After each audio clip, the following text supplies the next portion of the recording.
네, 안녕하십니까. 한국금융분석원에서 기업 분석을 맡고 있는 양준호 연구원입니다. 네, 저번 주 마이크로 디지털이라는 바이오 기업에 이어서 오늘 또 한 번 바이오 관련 기업을 들고 나왔습니다. 그 기업명 이름은 바이넥스라는 기업인데요.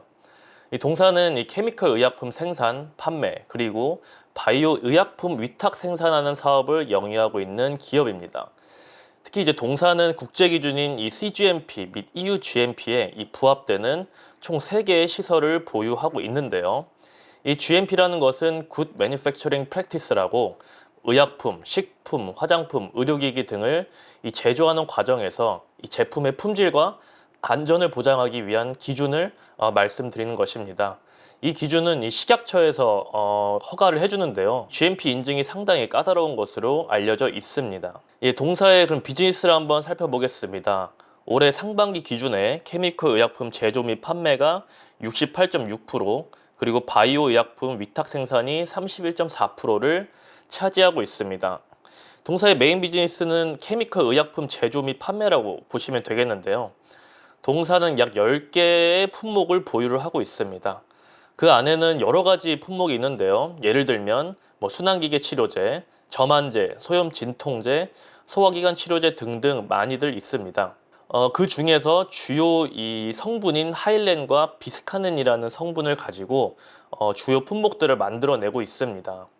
이 히알렌이라는 것은 히알루론산 유도체 기반의 관절염 치료제, 이 주사제 형태로 된 성분이라고 보시면 되겠고요. 비스카넨은 급만성 설사 및 장내 이상의 개선 효과가 있는 그런 성분으로 보면 되겠습니다. 그 밖에도 알레르기 비염, 고혈압 치료제, 소화성 궤양용제 등 다양한 이런 케미컬 의약품을 제조하고 있습니다. 그 다음으로는 이제 바이오 의약품 위탁 생산인데요. 이 위탁 생산 안에는 원재 위탁 생산과 완재 위탁 생산으로 나뉘어져 있습니다. 이 원재라는 것은 약의 주성분을 만드는 과정이라고 보시면 되겠습니다. 예를 들면 감기약의 주성분인 파라세티몰이 있다면 이 성분을 대량으로 제조하는 것을 의미하고 있습니다. 완제라는 것은 말 그대로 이 주성분을 포함한 이 최종으로 완성된 약을 제조하는 것입니다. 즉 주성분에 필요한 이 부재료를 더해서 알약, 주사제 이런 형태로 최종 완제품으로 생산을 하는 것을 의미하고 있습니다. 기타로는 동물약품, 인가공 등의 사업을 영위를 하고 있습니다. 네, 최근 산업 이슈 한번 살펴보겠습니다. 어제 이제 미 하원에서 이 생물보안법이 통과가 되었습니다. 이 중국 바이오 기업의 옥죄기가 이제 본격화되기 시작하는데요. 이 생물보안법으로 인해 이 글로벌 제약사들은 중국 기업과의 거리두기를 시행하고 있어서 주가는 왼쪽 그림을 살펴보듯이 크게 요동치고 있고 빠지고 있는 상황입니다. 이제 미국 의회가 중국 바이오 기업을 겨냥해 추진 중인 지금 생물보안법이 이제 미국 하원을 본격적으로 통과를 했는데요. 거의 찬성이 306표, 반대가 81표로 압도적인 찬성표를 받고 있습니다. 이 중국 유전체 기업인 BGI 지노믹스, MGI 테크, 컴플리트 지노믹스, 우시앱텍, 우시바이로직스가 지금 직접적으로 타격을 받게 되었습니다.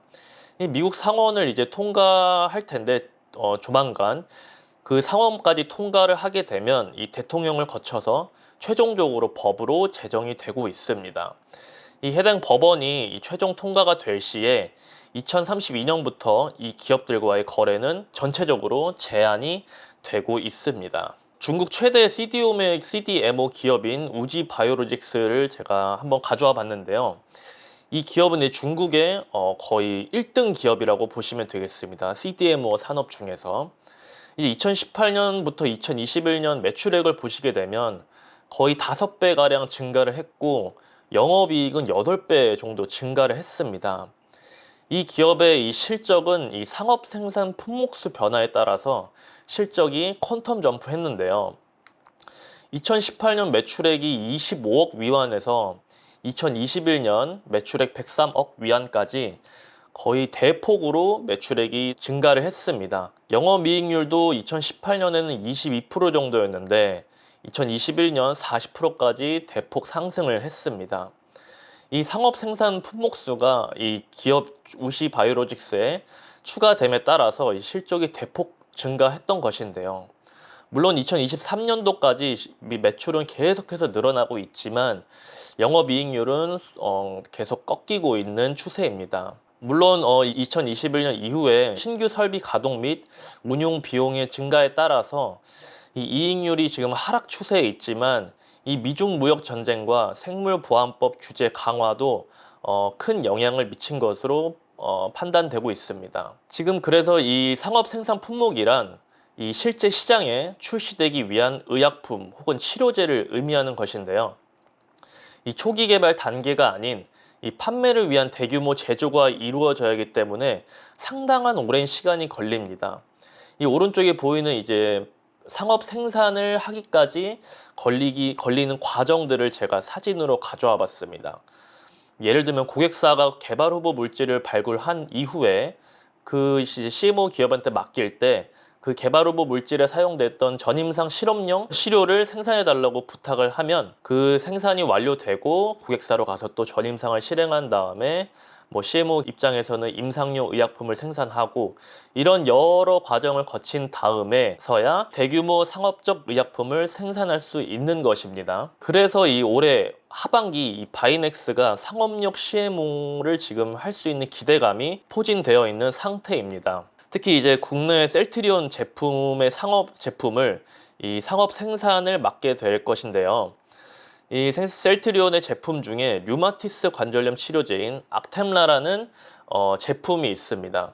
이 체내 염증을 유발시키는 인터루킨 단백질이라는 것을 억제시켜주는 효능을 갖고 있는 의약품인데요. 현재 미국 BLA 생물의약품 허가를 신청서를 지금 냈고 2025년 상반기 안으로 지금 승인이 될 것으로 기대가 되고 있습니다. 이 악템라 치료제는 글로벌 기준 약 4조 원 규모를 가지고 있는데요.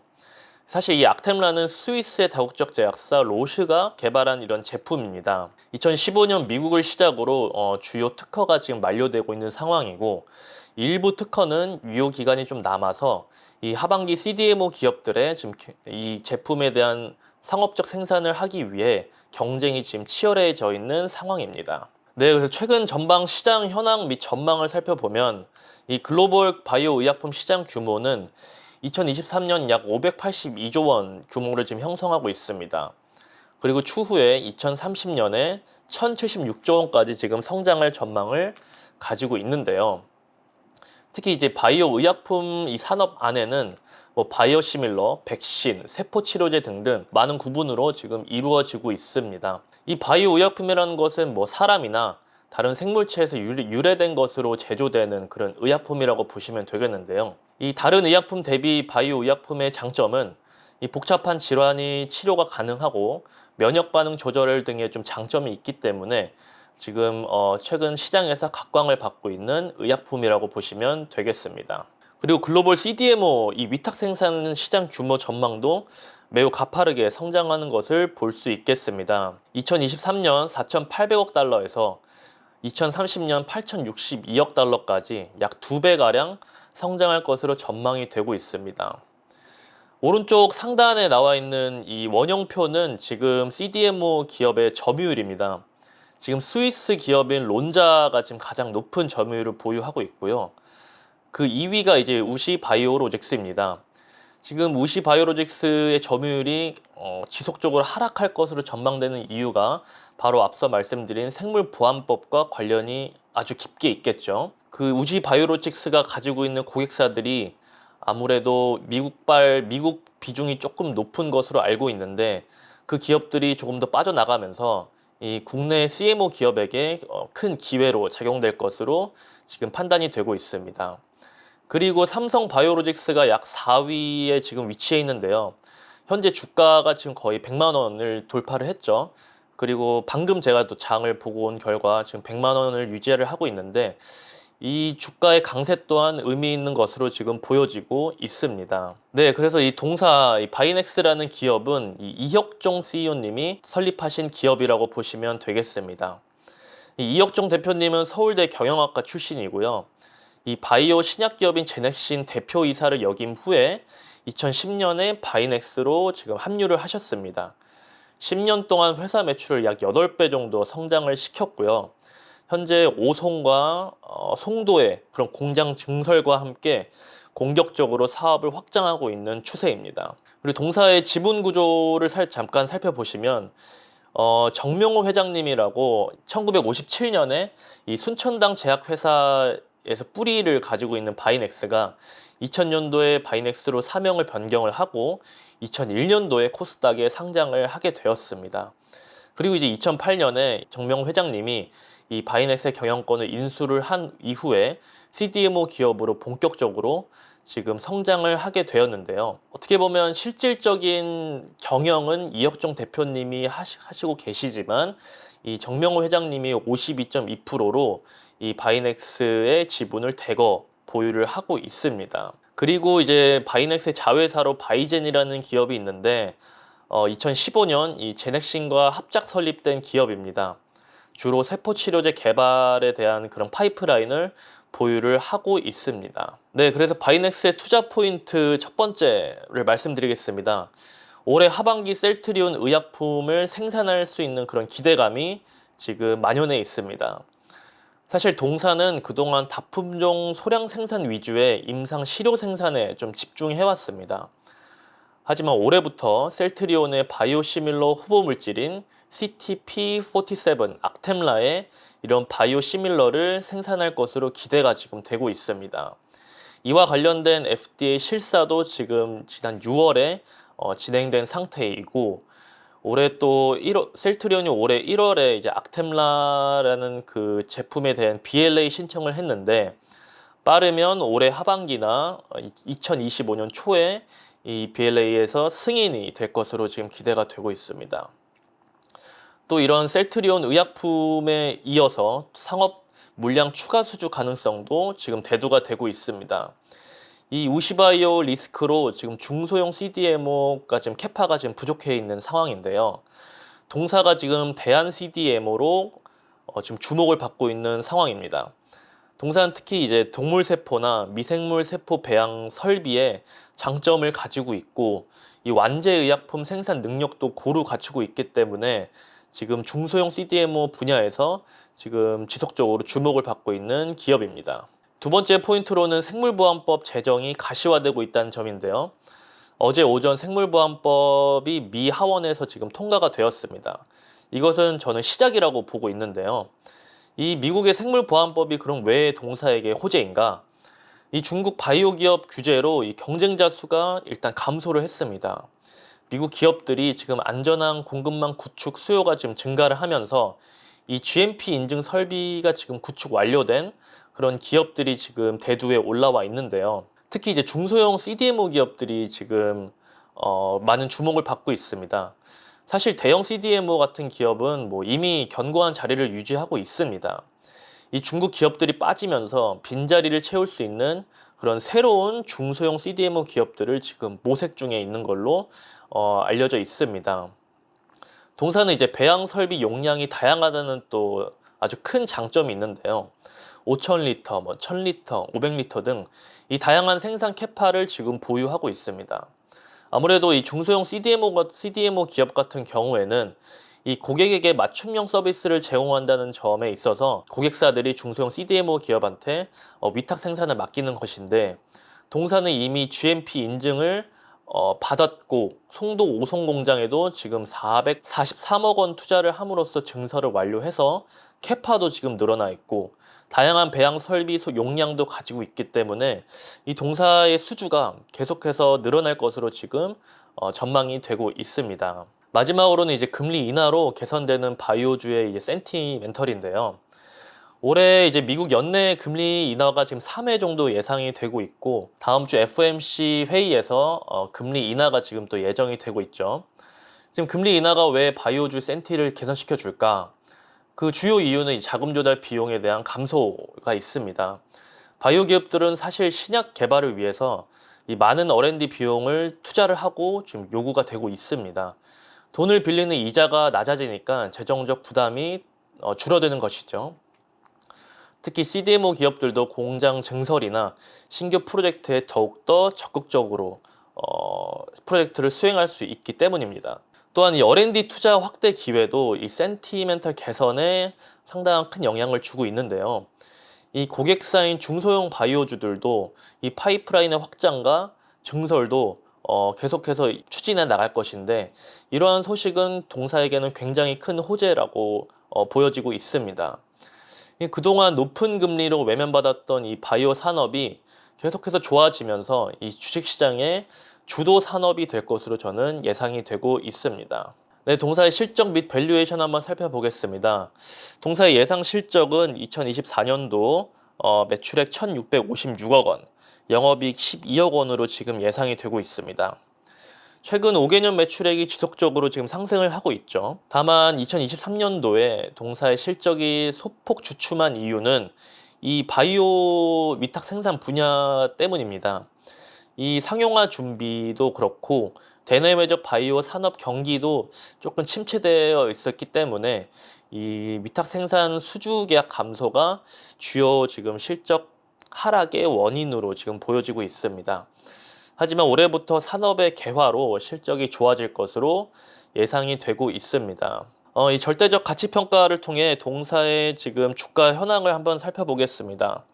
동사의 주가는 2019년 이후 P열 밴드 23.5배에서 178.2배 그 사이에 지금 위치해 있는데요. 따라 동사의 주가는 지금 P열 밴드로 밀어보면 중역사적 밸류에서 중하단쯤에 지금 위치해 있습니다. 따라서 이 동사의 주가는 역사적인 관점에서 봤을 때 소폭 저평가 수준에 있는 것으로 지금 확인이 되고 있습니다. 네, 상대적 가치평가도 한번 살펴보겠습니다. 동사의 이런 경쟁사들로는 삼성 바이오로직스, ST팜, 동국제약 등이 있겠습니다. 2024년 예상 PER은 바이넥스가 182.5배, 삼바가 65.3배, ST팜이 52배, 동국제약이 12.7배로 지금 컨센서스가 지금 나와 있는데요. 이 비교 기업 대비 지금 동사의 PER이 높은 이유는 이 니치 마켓에서의 높은 성장성, 그리고 이 상업 생산 판매수 증가에 대한 그런 기대감, 그리고 기업 규모의 차이로 지금 정리를 해볼 수 있겠습니다. 사실 삼바나 ST팜 같은 경우에도 시총이 바이넥스와는 현저히 차이가 나고 있습니다. 그 니치 마켓에서의 높은 성장성도 지금 대단히 기대가 지금 되고 있습니다. 이런 대형 CDMO보다는 중소형 CDMO, 비교적 시장 파이가 작은 시장에서의 지금 성장성이 주목이 되고 있기 때문에 동사의 높은 PER을 설명할 수 있겠습니다. 네, 동사의 마지막으로 리스크 요인도 존재하는데요. 이 전방 산업의 센티 변동성이 동사의 실적과 직접적으로 영향을 끼치고 있습니다. 코로나 이후 금리가 계속해서 올라가면서 이 바이오주의 센티멘털이 조금 안 좋아지면서 실적도 소폭 지금 하락했던 모습을 보이고 있습니다. 하지만 올해 금리 인하로 인해서 바이오 전방 산업의 센티가 지속적으로 좋아질 것으로 예상이 되고 있습니다. 또한 동사의 이제 높은 고객사의 의존도 또한 동사의 리스크 포인트로 작용될 수 있겠는데요. 사실 이 CDMO 같은 위탁 생산 기업은 이 고객사의 계약 수주에 크게 의존하는 경향이 있습니다. 따라서 해당 고객사의 이런 수주 감소나 이런 계약 종료는 기업 실적에 큰 영향을 미칠 수 있기 때문에 이러한 부분도 지속적으로 팔로우업 해주시면 좀 더 좋겠습니다. 네, 제가 준비한 컨텐츠는 여기까지입니다.